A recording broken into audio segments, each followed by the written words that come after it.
All right, let's roll. Welcome back, everybody. Part two of a two-part series here, recapping the draft. Thank God it came to a close today. It was getting pretty dry out there. Chris, why don't you recap for us what we talked about last night? Yeah, quick recap from yesterday. We talked about Jim and Blake's haul of, Saquon Barkley and Mike Gesicki. So you get the top running back, the top tight end. They added I don't even know. Is he the Giants' backup? Kyle Lauletta, the quarterback, added him today. Frankly, he'll probably be cut, I would imagine, from Jim's team by, I don't know, July. So there's a way to waste $8, Jim. Good job. Did he even get him? I'm not seeing it on the sheet here. Yeah, it's not quite updated. They probably just didn't update. I haven't had time to update since I've been home, but they did get him. But the big thing with Jim's team was he made a big trade to get rid of Beckham and bring in Jared Goff and Keenan Allen. I'm not completely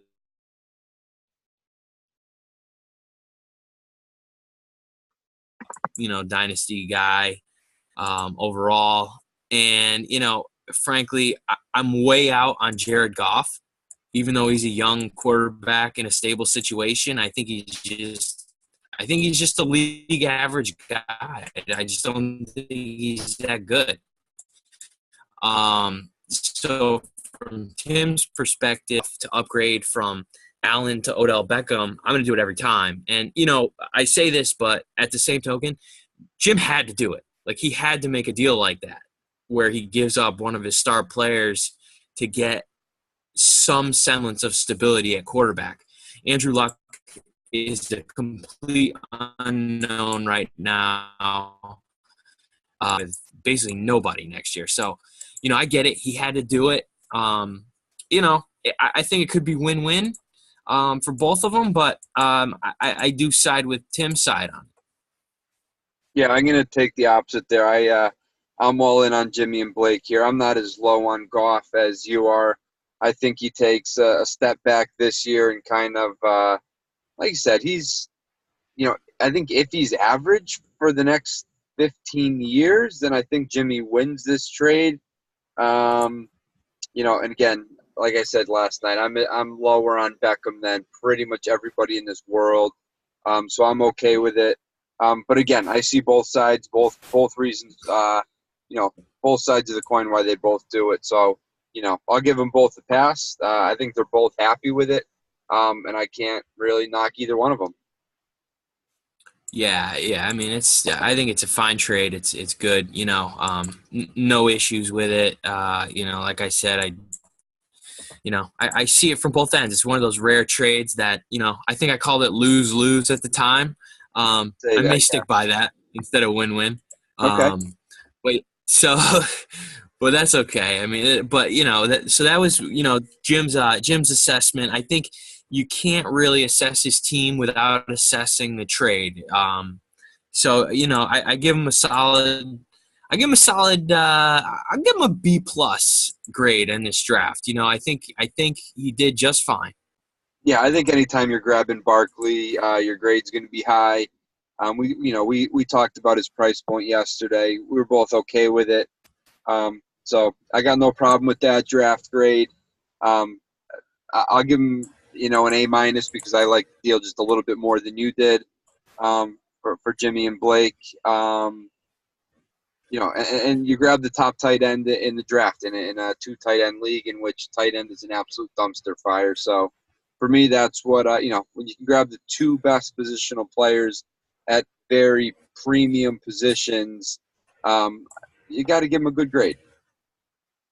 Yeah, fair enough. And then we also talked about my draft, which was pretty easy to assess. Like I mentioned yesterday, I wanted 2 running backs that I deemed guys who can be long-term assets. I think they're both studs. They're size speed freaks going into good situations where they'll get a ton of carries and with the points per carry premium on running backs, I'm happy to walk out of there spending $700 on two running backs that I'm very high on.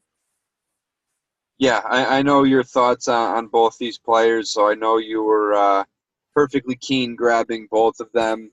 Geis looks like a great price. Freeman, I don't think I'm as high on him as you are.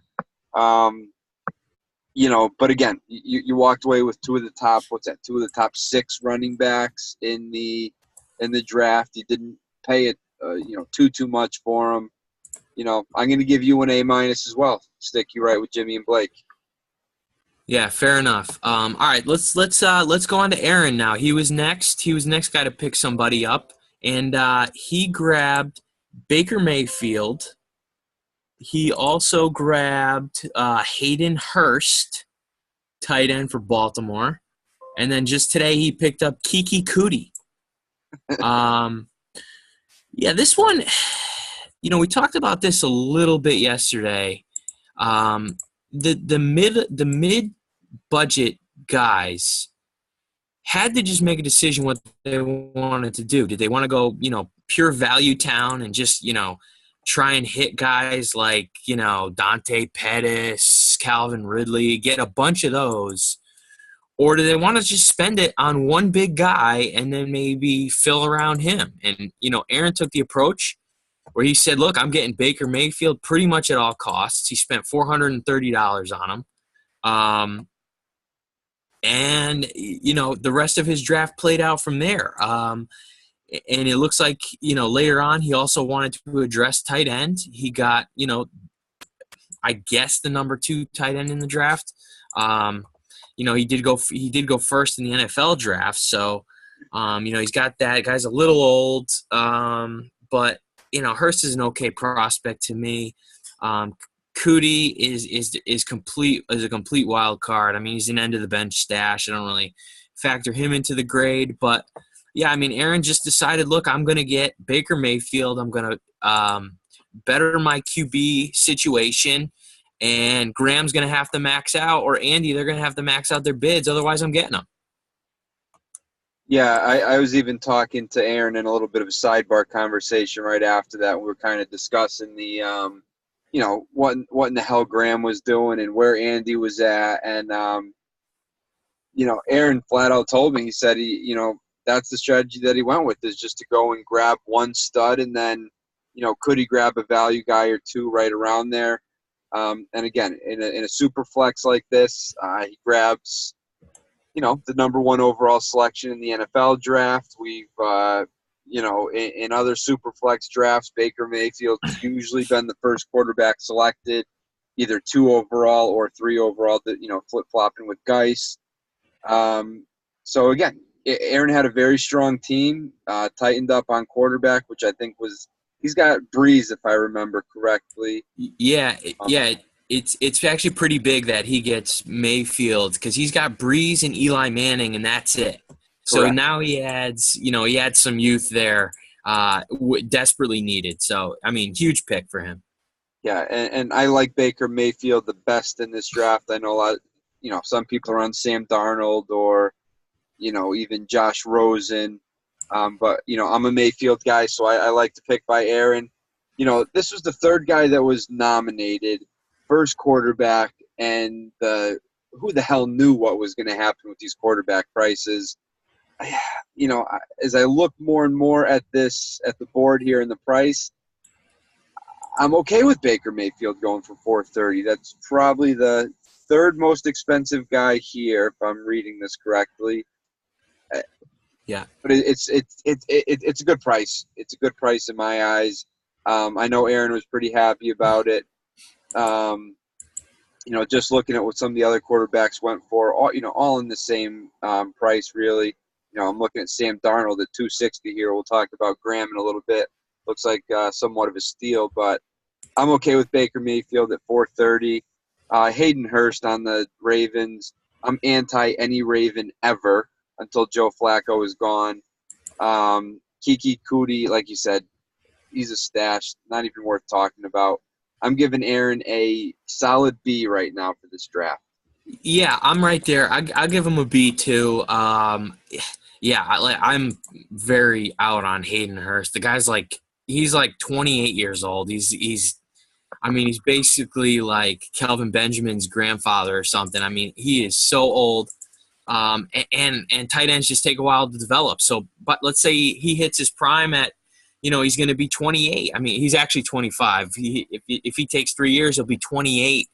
And then what do you do with him? I mean, I don't know. I mean, I guess he's got some immediate appeal, but it's rare. It's rare that tight ends hit early. I mean, even the guys last year, the only one who hit was Evan Ingram in year one, and that was basically purely out of necessity. They had no one else. So I'm not optimistic on Hurst. So I think that dings him a little bit. But look, I mean, you add Baker Mayfield to that QB room, and it's hard to give him any lower than a B. So Yeah, that's fair.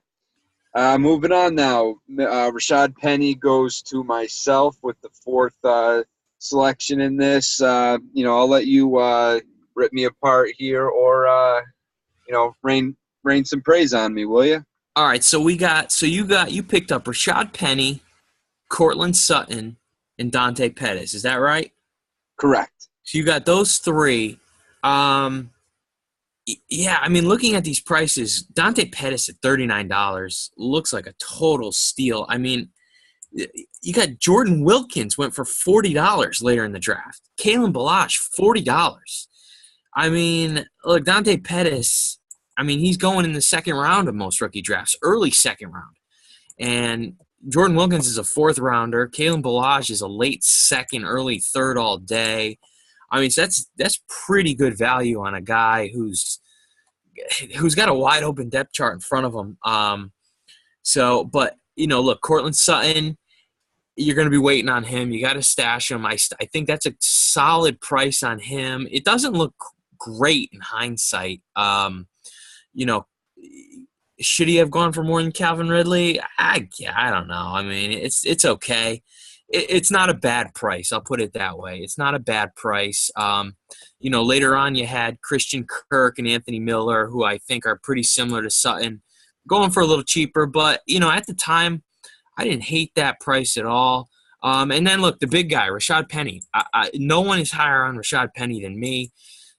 So to get him at $365 as your main takeaway here, I'm all for it. I think if we take team context into account here, I think I would have liked to see you.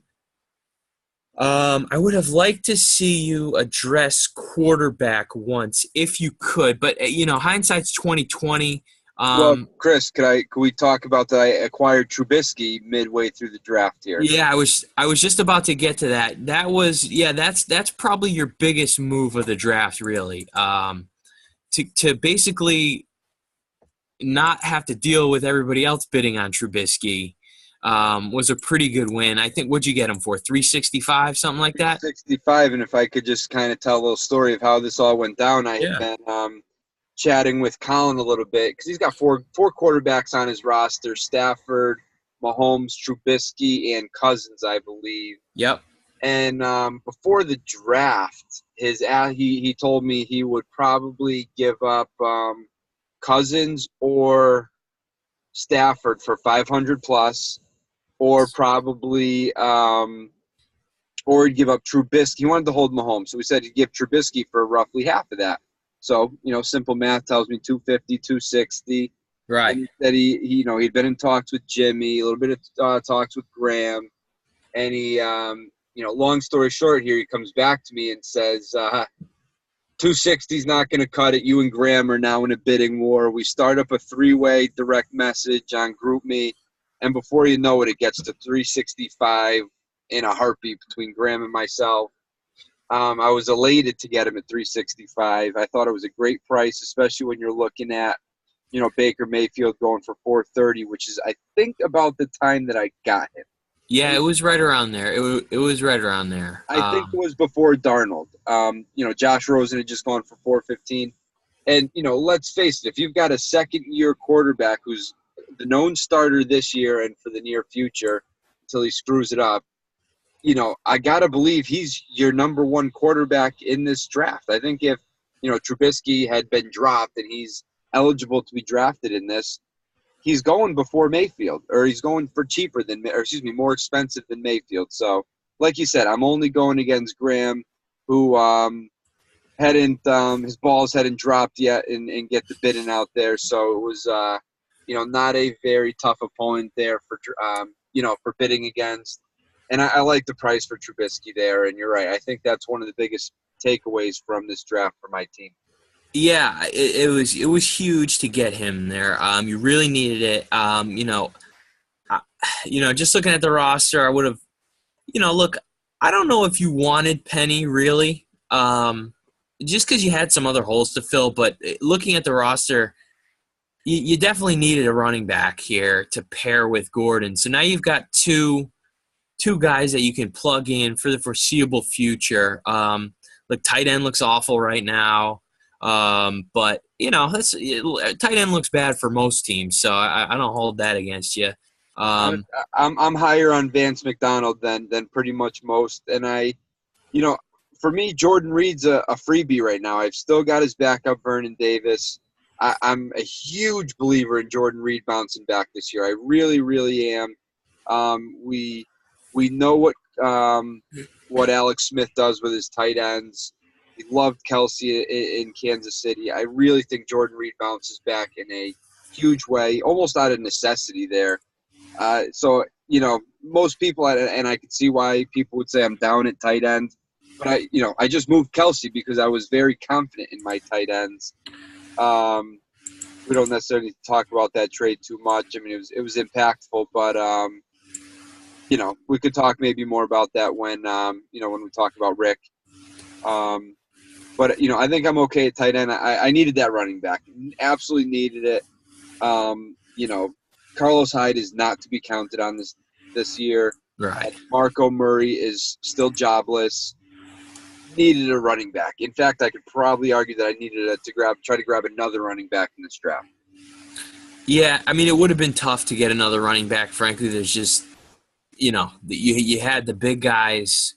The top 7 or 8 went for high amounts, and the guys on the back end, Kalen Ballage, Naheem Hines, those guys. Yeah, I don't know if they're going to give you.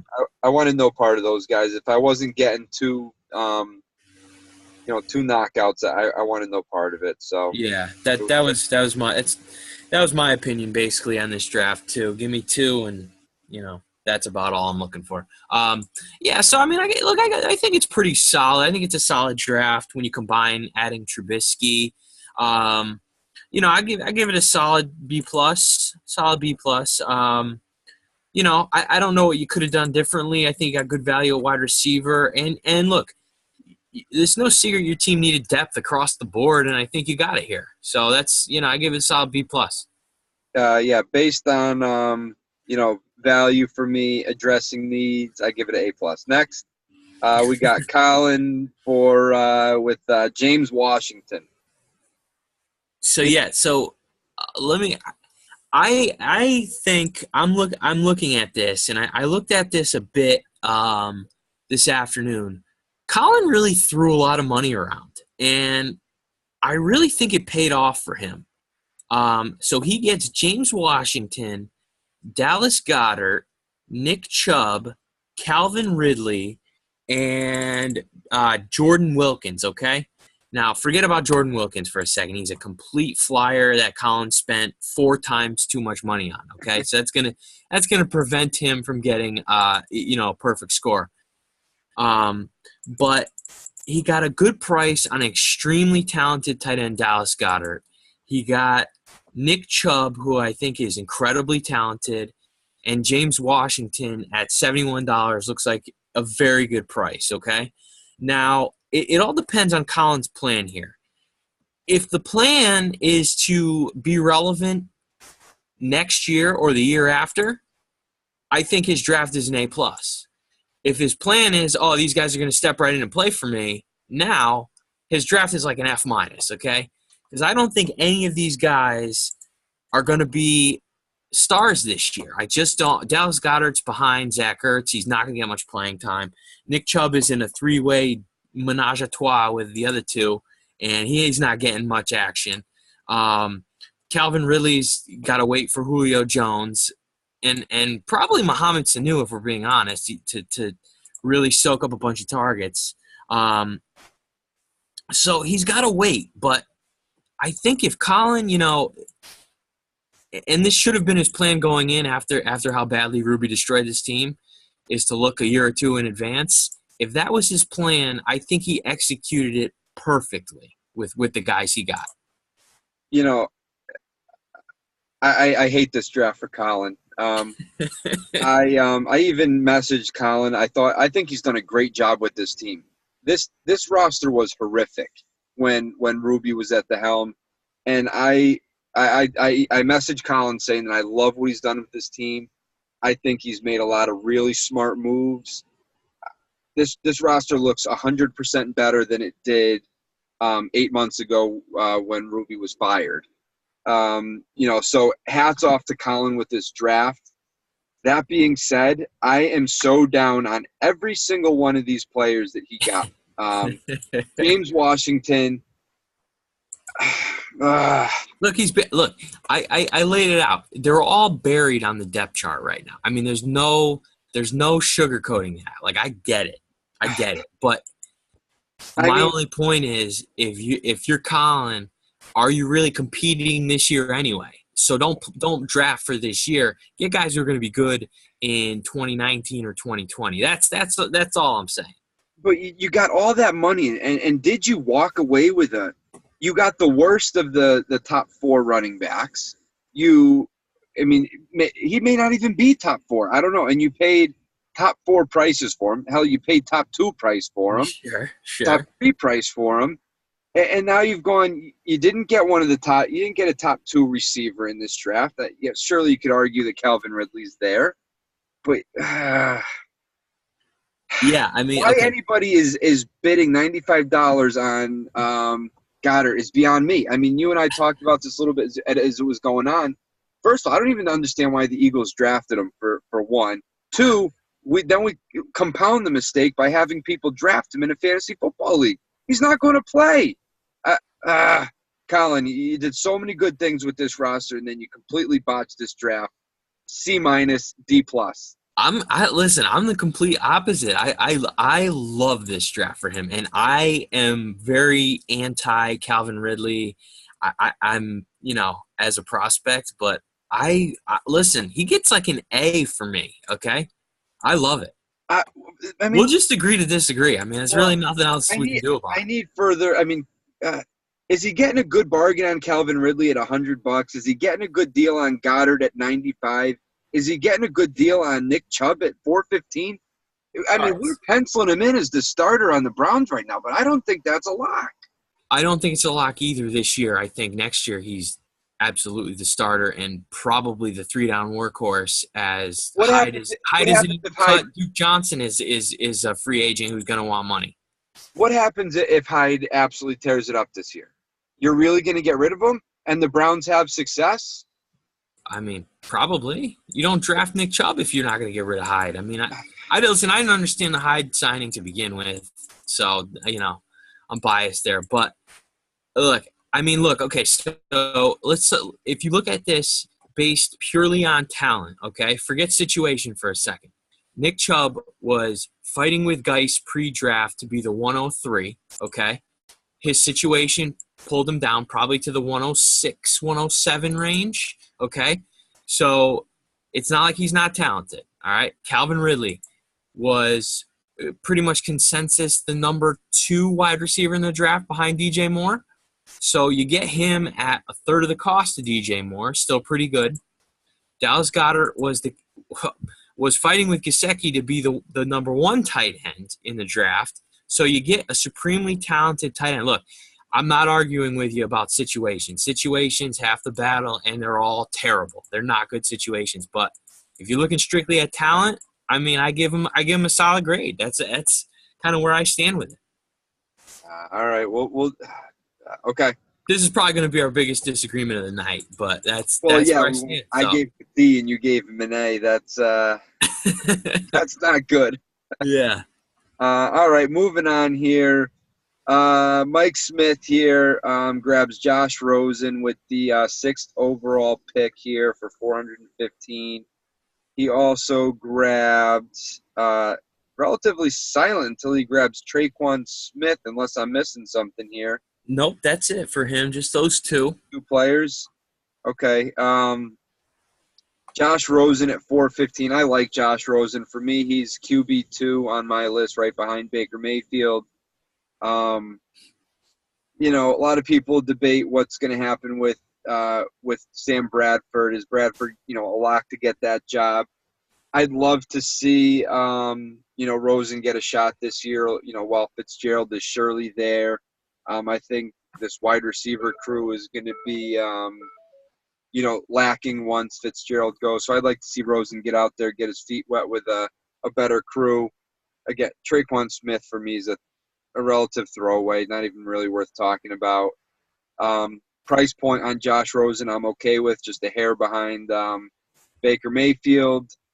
You know, looking at needs for Mike here, what do we got here? He's got Carr and Jameis Winston at QB.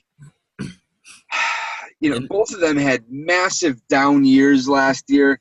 I'm actually high on both of those guys to come back and be way more productive. But I could see why Mike would want to maybe shore things up there. And again, in a 2 QB system, grabbing a good quarterback is never a bad move, and I'll never knock him for it. You know, for me, I think it would have been more beneficial for him to address running back, as he has Todd Gurley and nothing else. You know, we'll call Deion Lewis a factor right now, Duke Johnson a factor right now, but both of those guys' situations, I think, took a little bit of a hit. You can argue with me on Deion Lewis for sure. Duke Johnson, I'm not going to hear it though. So for me, I'm addressing running back before I'm addressing quarterback from Mike Smith. Yeah, that was my only that's my only critique of his draft. I actually like Traquan Smith quite a bit. I think he's got massive upside, especially on the Saints. He could be their Marcus Colston if he develops, but he's a wild card. You know, you stole the words right out of my mouth here. I just, given the roster, I would have liked to see him go really hard after, you know, Penny, Michelle, Ronald Jones, or Geis. You know, just solidify your running back situation, because I do think he's in fine shape at QB for the future. You know, I would have also liked to see him get in a little bit more on the wide receivers. I mean, Des Bryant isn't long for this world. Marvin Jones, I mean, let's see if he repeats last year. I have my doubts. But, you know, aside from Adam Thielen and, you know, Jarvis Landry's toxic right now. Nobody wants him. But, yeah, I mean, I could see him – I would have liked to see him address it's weird. It's like he took a luxury pick with Rosen when he didn't really have the luxury to do it. I mean, I love the player. I love the player he got, and having 3 QBs is immensely valuable in this format. But I just see it as a complete luxury pick that he didn't really have the luxury of doing. Yeah, and you know, the more I examine this roster here with you know, tight end is horrific. Cameron Brate is probably a lock to be a non-factor this year. Jesse James has been all but written off. I see Trey Burton lurking down here on the bench for some reason. But why not address tight end here? And I know that's a great point that you make there, is that he makes this luxury pick without, you know, he didn't have $415 to spare. I'd love to see that money chopped up a little bit, dabble in the wide receiver game a little bit if you don't want to spend the big bucks on a running back. I mean, this roster, I think, looks much better if you grab 3 $100 receivers and go at maybe 2 of those tight ends in the $100 range. I mean, just looking at the prices, let's say, okay, if you chop up that $415, let's say you got let's say you were in on Kerryon Johnson and you got him for, let's say, $150, and then you got Cortland Sutton for $110, and then let's say you got Anthony Miller for $90 or something like that. I mean, all of a sudden, and then you got add in Hayden Hurst for $95, even though we don't like him. I mean, to me, that's a much better use of funds than just going all in on Josh Rosen. But like this is going to be a theme. You kind of had to make your choice of how you wanted to spend your money if you were a middle stack. So look, I give. For the critiques, I give Mike a C+. I mean, he got his guy, which is hard to give anybody too bad of a grade when you get your guy. But it was just not. It just wasn't how I would have gone about the draft. Yeah, I'm going with a C- here. Just lack of addressing needs. Like I said, I love Josh Rosen, but just did not address needs. In fact, he spends that luxury pick with money that he really, really didn't have. And hindsight's 20/20 here after we see all the prices laid out. But the direction that you just laid out seems like a much better much better route. Next up, we got Johnny Herco, Mr. Come and Go as he please, with, if not head scratcher, number one with this Sony Michel draft pick. Definitely one or two of the biggest head scratchers of the draft. We won't stop there, though. We grabbed Michel, and that's it. We will stop there. Thanks for coming out, Johnny. 474 on Sony Michel. And as that bidding frenzy was going on, I kind of gave it a pass because of the three whack job Patriot fans that were in on it. One being Colin Missett, the other being Herco 1 and Herco 2. Sorry, Rick. They were just going toe-to-toe, and this thing ends up being settled at 474. The second highest priced player. Now, listen, he could be absolutely lights out. I mean, we've seen some Patriot running backs do absolutely enormous things. But here's the thing. We never knew preseason which running back that was going to be. Nobody really saw that LeGarrette Blount, 400 TD season coming. Nobody's ever been able to predict, what James White's going to do, what Deion Lewis was doing. Freaking Rex Burkhead had a couple games in the 30-point range, for God's sakes. You just never know what you're going to get. And for me, spending $474 on an absolute question mark of a situation is puzzling for me. Listen, John's got a star-studded team. So I don't know if he's better off spending that $474 over 3 or 4 different guys. I love the makeup of John's team, so I'm certainly not going to knock him for trying to go and get one more stud to add to this.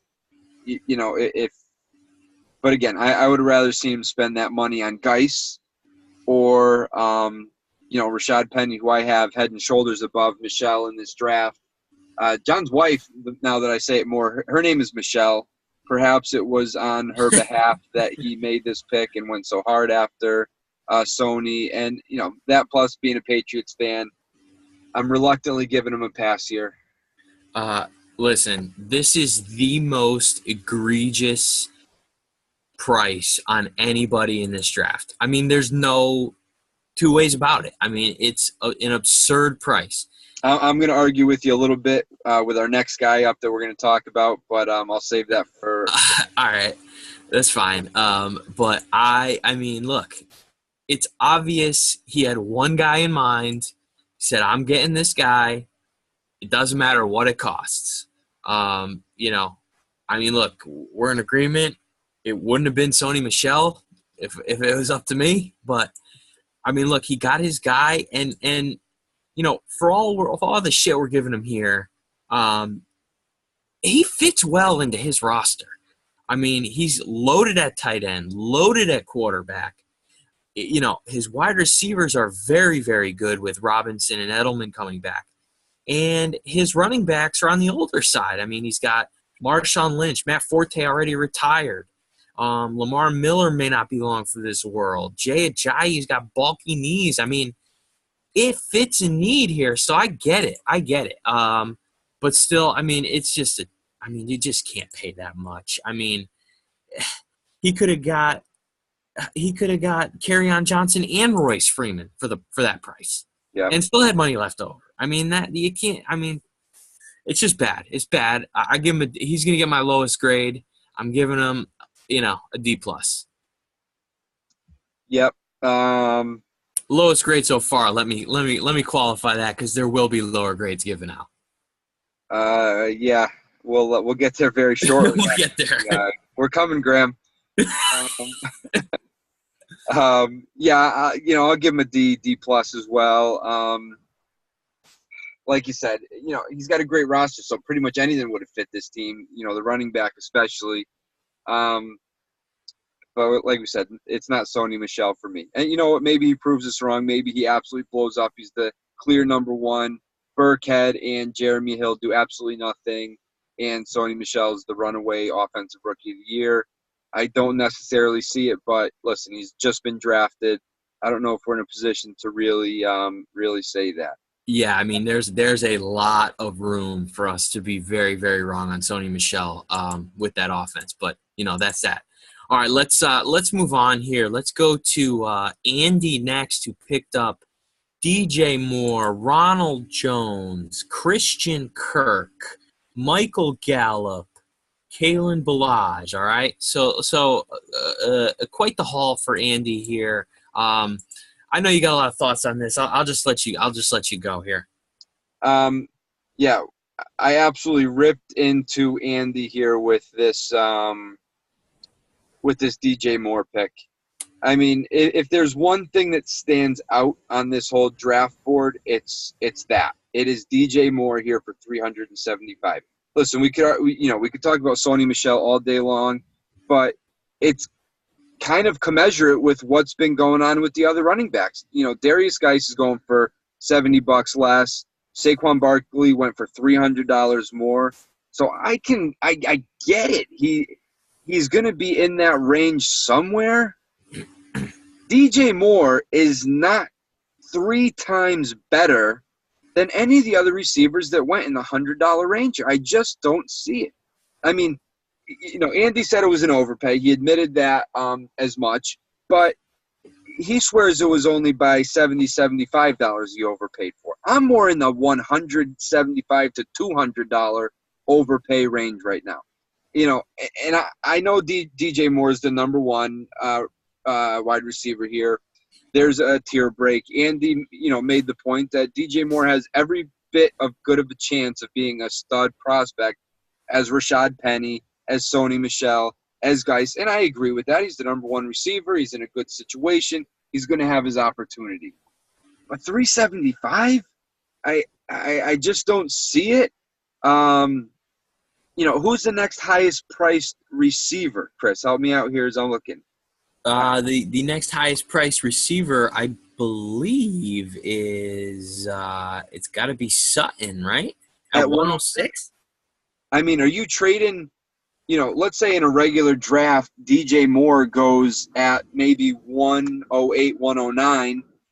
Cortland Sutton's probably going 110, 111.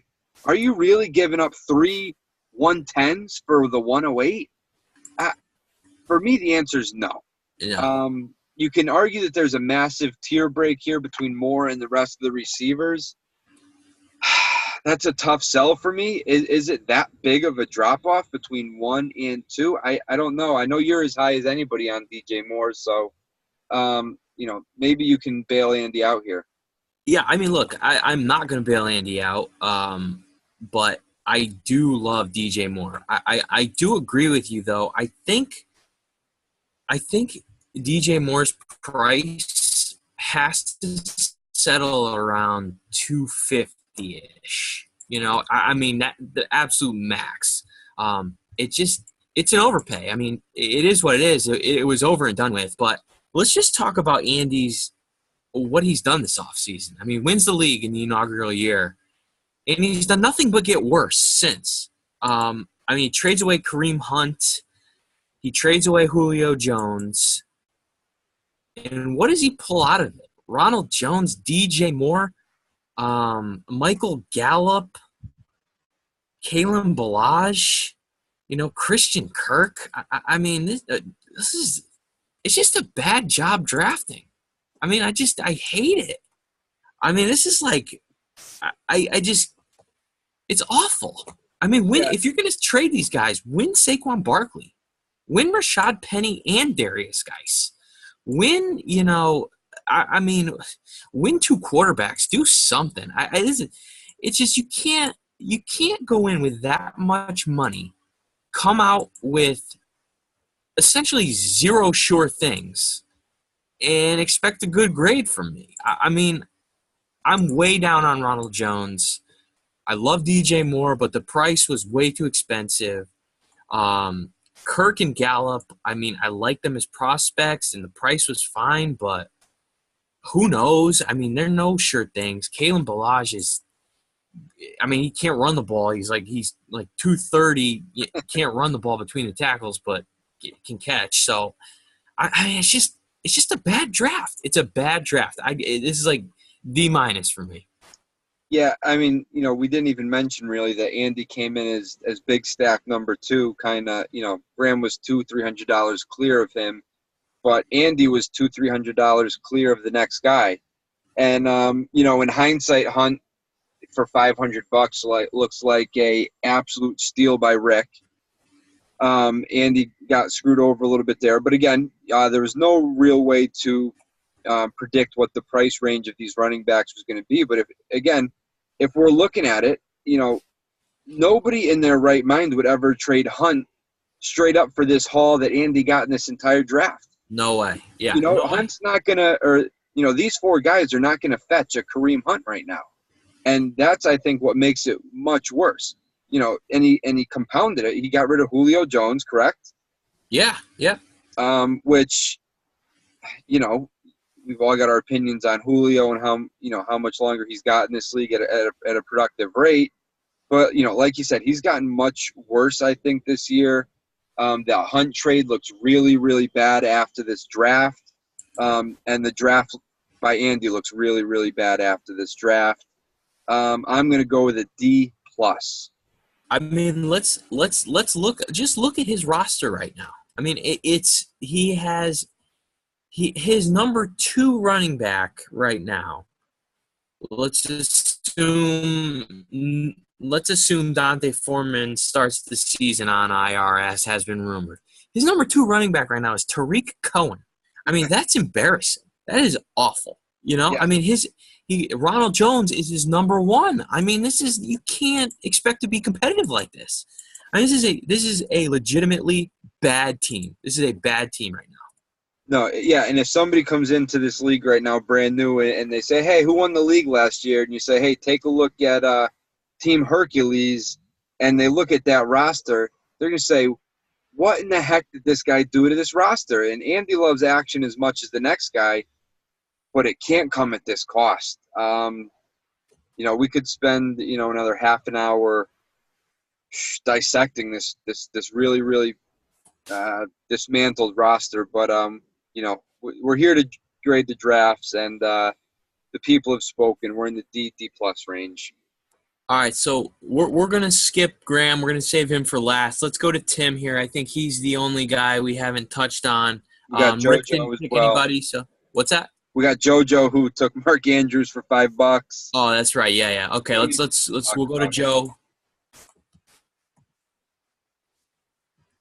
We got Mark Andrews for $5. We got Naheem Hines for $16, and we got Mason Rudolph for $70. Yeah, look, I mean, Joe didn't have a lot of money to work with, and I get why he paid up for Mason Rudolph. It made some sense. He's got Ben Roethlisberger. He wants to ensure he's got the Steelers starter for the foreseeable future. Mark Andrews, I mean, he's nothing. Naheem Hines, I actually like the price on Naheem Hines. I kind of regret going out on him. I should have paid up a little more, but just because he's got some upside, I think he's fine. I think Joe addressed I think he addressed his team the best he could given what he had. So I'd give him a solid B. Yeah, I mean Joe's rosters looks pretty good in my opinion, top to bottom. I love the price on Hines, like you said. That $16 seems at least $16 too low in my opinion. So I really like what Joe did there. Again, the Rudolph thing makes sense. That sticks out a little bit. It's a little bit too pricey for a guy who may never set foot on a professional football field ever. Yeah. But again, it makes sense. If this is anybody but Joe or the Ben Roethlisberger owner making this purchase, it is ludicrous. But I get why Joe did it. We don't need to talk about the $5 Mark Andrews purchase. That was just throwing away the Finsky. Whatever. If this was school, I wouldn't even grade this paper because it's nothing. But if I got to do something, it's a B. Just it's whatever. Yeah. I mean, look, you get these guys with not a lot of money, and there's you can only address so much. Which brings us to our next guy, Tim. Here, he was kind of in the same boat. Didn't have a lot of money. So he pulled out Anthony Miller for $62 and Ito Smith for $9. He also picked up Justin Jackson today for a couple bucks. It's not on the sheet yet, not updated. Look, I think it's fine. It's kind of the same deal as Joe. I like Anthony Miller as a prospect. I think he fits, what Tim needs. He's a little weak at wide receiver, so that helps. I'm fine with that. I mean, B-, B. Yeah, again, it's whatever. I really like the price on Anthony Miller. There's been a lot of puff pieces about him, in recent days here that, has gotten me a little bit higher on what Anthony Miller is going to bring this year. So I'm higher on him. I think, looking back, maybe that's a guy you could have seen maybe going closer to the $90 range, and Tim gets him for $62. So that's fine by me. Ito Smith, whatever. And who'd you say you got to? Oh, Justin Jackson. Whatever. Yeah. It's a B. These guys aren't really even worth talking about because they're prospects, they're flyers, they're darts, it's whatever. Yeah, it's fine. I mean, it is what it is. All right, let's go back. Let's go down to the main event here. Oh God, what is Graham doing? I mean, I don't get it. I don't understand. All right, let's go through it here. He picks up Sam Darnold for $260. He picks up Josh Allen for $92. He picks up Lamar Jackson for $250. He picks up Kerryon Johnson for $140. He picks up DJ Chark for $3. He also trades $450 cash for $600 next year. So he picks up $50 on each transaction there. Okay, great. Look, the prices he got on these guys are fine. The exchange rate he got on his money was atrocious. I know that price has been set, but it's bad. It needs updating. Okay. So, but me, you, and Jim just took advantage, which is fine. I mean, I'm happy with that. But what I don't understand here is Graham has a team full of just mediocre players and a ton of depth. Great, that's fine. What he needed out of this draft was superstars, guys who can start to carry him. And he got the exact opposite, okay? I mean, I get addressing the quarterback position. His quarterbacks needed help. So let's call Sam Darnold and Lamar Jackson big wins for him, okay? I'm fine with that. Good price, great price. But you cannot trade $450 now, okay? You cannot draft Josh Allen now, okay? So now he's up $450 plus $92, okay? So he's up over $540, right? Let's see what he could have done with that. I mean, he's got $540 plus the 50 he's got, so $600, okay? Let's say he does that, and let's say he washes out the Kerryon Johnson picks, adds another $140 to his stable.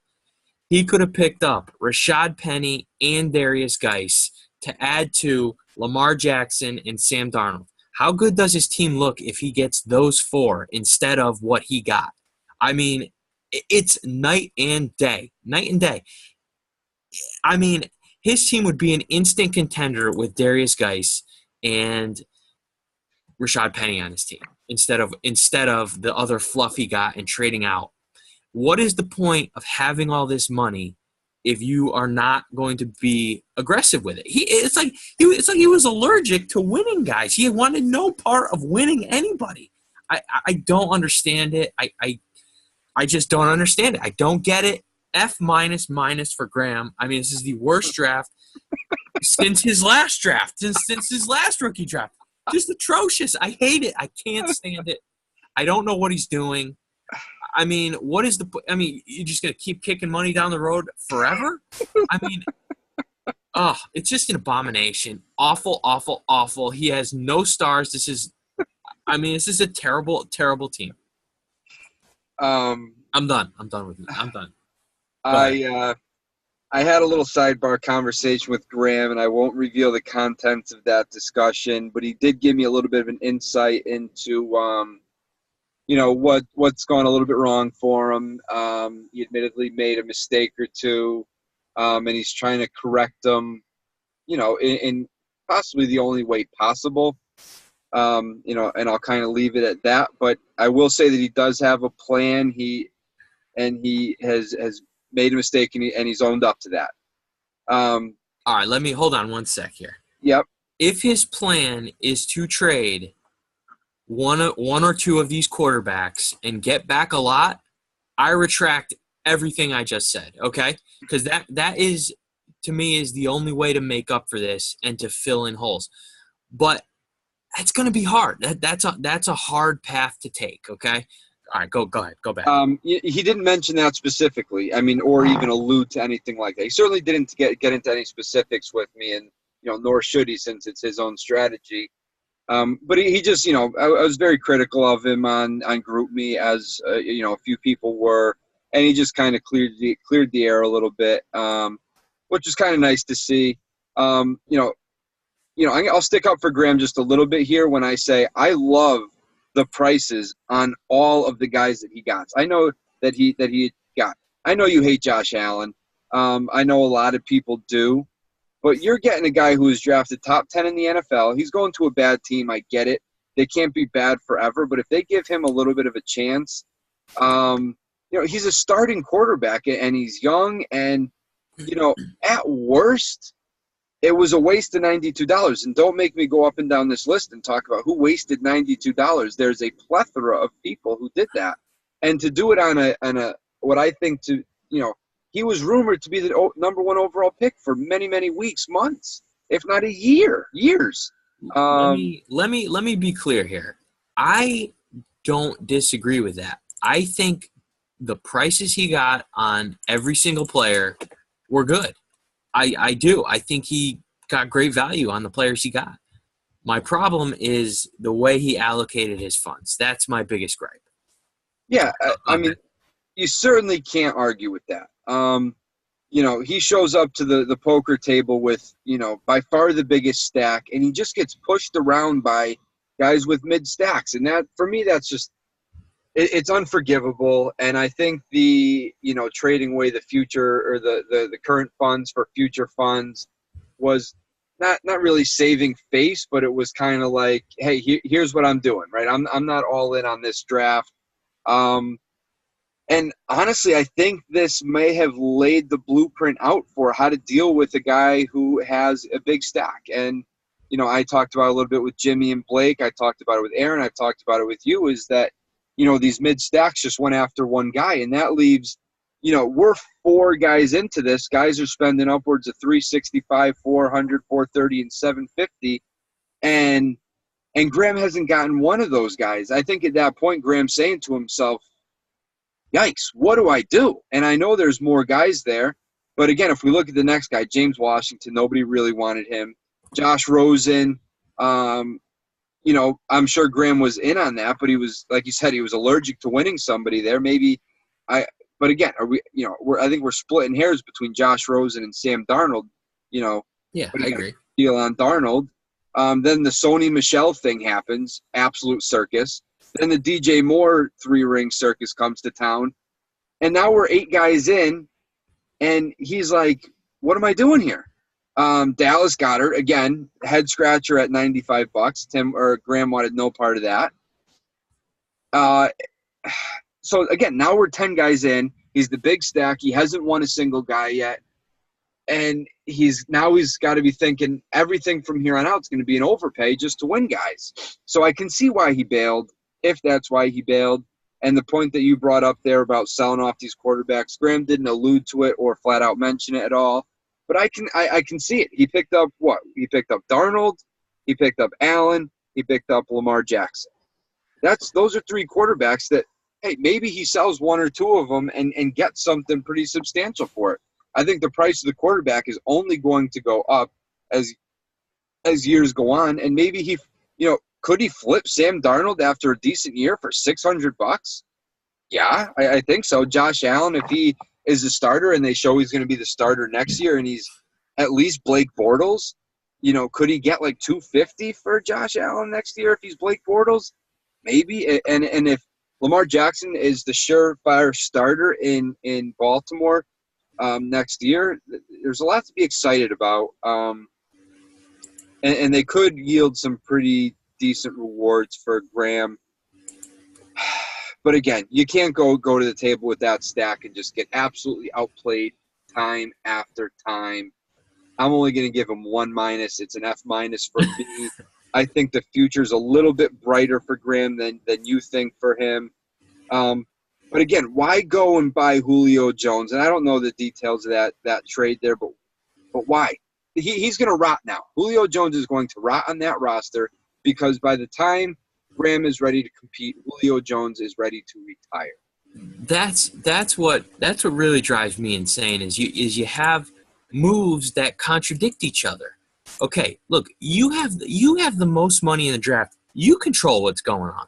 You don't, getting pushed around, that should not be in your vocabulary. I mean, you see the price on Saquon Barkley. Okay, fine. You want to be out on that? I don't begrudge you. That's a steep price to pay for anybody. But if you see that, and then you see Darius guys go for $400, now all of a sudden you've got a baseline as to what this tier of running backs is going to be. And if your mindset is, okay, I'm going to get Julio Jones, I'm ready to make a push. I'm ready to compete. Okay, you've got to come away with 2 running backs. You have to come away with 2 running backs some way or the other. I mean, it's just bizarre. It's just bizarre management. I'm going off on a tangent now here about his selling for future money, but I'm okay with that too. But I don't think you need to do it 4 times. He did it with he got $600 between me, you, and Jim, and then he picked up another 100 from Joe. So I mean, you're giving up too much in the now to go in the future for. I mean, what? 2019 is a wide receiver heavy class. I mean, what you need running backs. I mean, you have enough wide receiver 2s on this team to supply the whole league. I mean, you don't need more receivers. I mean, it's just weird. It's just a weird way to go about it. You get a win now piece like Julio, and then you kind of don't get win now pieces in the draft. I mean, I think if he had gotten, if he had skipped one of the quarterbacks, maybe not got Lamar Jackson or something, and applied that money towards, getting Royce Freeman or Ronald Jones, I think his draft looks a lot different. And that's just a minor tweak, It's just weird. It's just conflicting deals with Graham, which that's really what I don't understand. That's kind of why he gets the negative grade for me. Yeah, I don't know what the money situation is going to look like for everybody next year. I don't think everybody after the rookie draft last year was as drained as people seem to be this year. Let me just double check on that here for what people have left. I mean, everybody's pretty well spent right now. And I don't know if there's going to be enough money coming in the next 12 months to give people the stacks that they had this year. So Graham might be staring at, $1,500 next year, and then everybody in the $400 range. And, if that. And like I said earlier, the blueprint has been laid out here.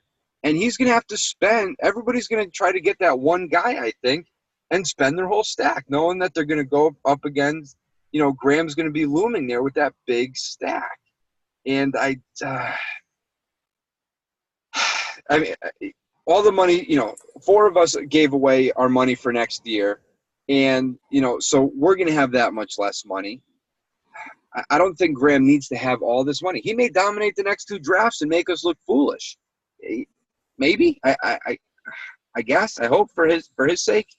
He's a smart kid. He's got a plan. We'll leave him, or I'll leave him alone. You can take a few final punches if you'd like, but I'm done with him. Yeah, I mean, look, I get what you're saying about rolling the money over and dominating the draft, but he could have started that process this year. Why kick it down the road? And that's my main gripe. I don't get it. I mean, I think this is how teams get in a state of perpetual lose the road, and it's a slippery slope, but he's smart enough to put it together. He's smart enough to make the deals he needs to, and I actually, believe it or not, I actually kind of look forward to him trying to dig his way out of this. Yeah, he's definitely up for making deals. Now we get to hear his, he's always been the guy who set the prices with his wacky evaluations. And I think he lost a lot of his juju here with how he's evaluated players and handled this draft. I don't think, I've always I didn't understand it worth the shit, but I at least respected him enough to just kind of believe his evaluations. But his valuations, I don't think he's going to carry that same weight that he did last year, after this draft, in terms of being the guy that sets the valuations. He lost a lot of clout, I think. All right, let's close this out with a couple overarching thoughts. I think you alluded to it earlier, but I think what we're going to see now is exactly what you said. I think we're going to see all these teams, except for the really big stack and the really little stacks, just target one player, just one stud player from here on out, and that's done with the draft, and that's going to be it. And it's an interesting approach. I mean, it certainly looks like that might be the way to go right now. Yeah, the other thing that stands out for me here is these rookies went for a lot of money, in my opinion, because there was a lot of money available. And like I said, with a lot of people being drained, a few people down at zero, a guy in the negatives, a couple guys in the teens, 106 is the big stack right now, going into this. I know we're going to get some money for free agency and stuff. But, there's not going to be any buying of players for cash this season. I don't think. Again, this is our first year two, or our first follow-up year, so I don't know exactly what that's going to look like. But for me, with everybody draining their stack right now, I don't know, these trades that are going to get done are going to have to be player for player. There's not going to be a lot of cash that's going to go in. And people are going to be wanting a ton of straight cash for these guys because of what happened in this draft, the way, we look at Kareem Hunt as 500 as being an absolute steal. Was 600 or 650, maybe even 700 the most appropriate number there? I don't know. But again, if that's what the dollar amount is going to be for a Kareem Hunt, there's 10, 12 guys that are in that range, if not more, that are going to fetch that money that people just don't have. So what the trades are going to look like this year, I'm really kind of looking forward to. I think having player capital and having that depth is going to be big, because that's what people are going to be able to move. So having quality depth is going to be huge, which I think you're in a very good position for that. I think John, if I remember, is in a pretty good position for that. Joe, a lot of the good rosters rolling over. I think Tim's in pretty good position depth-wise. It's going to be interesting to see these guys play out and what the transactions really are going to look like. Not to show my cards right now, but I think I'm saving my money that anything that I acquire this year, I'm going to try to save up. And I'm going to try to just deal players and try to acquire players cheaply if I can, because I'm not going to want to go against Graham's stack next year. I think he learned a lesson. He's going to take what we've said on this podcast, take it to heart, lose some sleep, and he's going to get after it in 2019. Yeah, I mean, I agree. I think the big thing here, just to expand on that, is the prices are going to be changing almost every year. I mean, like you said, there's way less money out there. I mean, I think as of right now, a guy like let's say I'll use Leonard Fournette. I mean, I don't even think I could get $300 for him because nobody has the cash, and so it's going to be ever changing how people spend. I don't think you can look and compare prices year to year anymore, just because, I mean, people aren't afraid to deplete their cash. I mean, and I don't blame them. I mean, it's going to be interesting. We'll see how it shakes out, but it should be a lot of fun.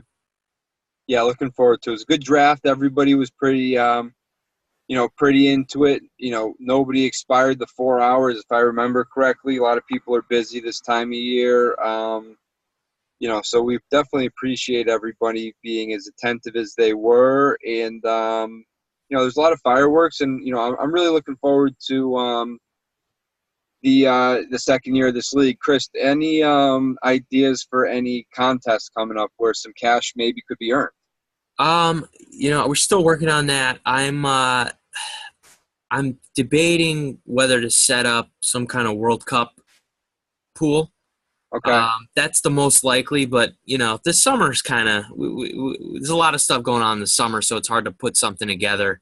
But that's kind of on the tip of my tongue right now. Looking for ideas too, if anybody has any. Now we got a couple people with $0. Are we going to be even able to run some sort of pool? Because these people can't pay; they're poor. Yeah. Well, there's going to be an influx of cash coming pretty soon once I get set up on the Yahoo site. So there'll be some money out there, and we'll address it there. But yeah, I mean, if you go over, you're just going to get less money coming in. Eventually, you're going to be hamstrung. So manage your budgets, people. When's that influx of cash coming, and how much? Just so I'd have to look. I think it's only like $50 though, so there's not a ton coming in. And what's that, just for off-season waivers? Yeah, exactly. Okay, and then we'll get another bump at the beginning of the year for, in-season waivers. Correct. Okay. All right, just wanted to clear that up for our people, so there's a full understanding. Anything else, Chris, before we sign off? That's it. Hey, good stuff today. Yeah, it's a long one here, but it's loaded with good stuff. If you wait till the end, you get to hear plenty of Graham bashing, and, who doesn't want that? All right, Chris, signing off for tonight. See you later.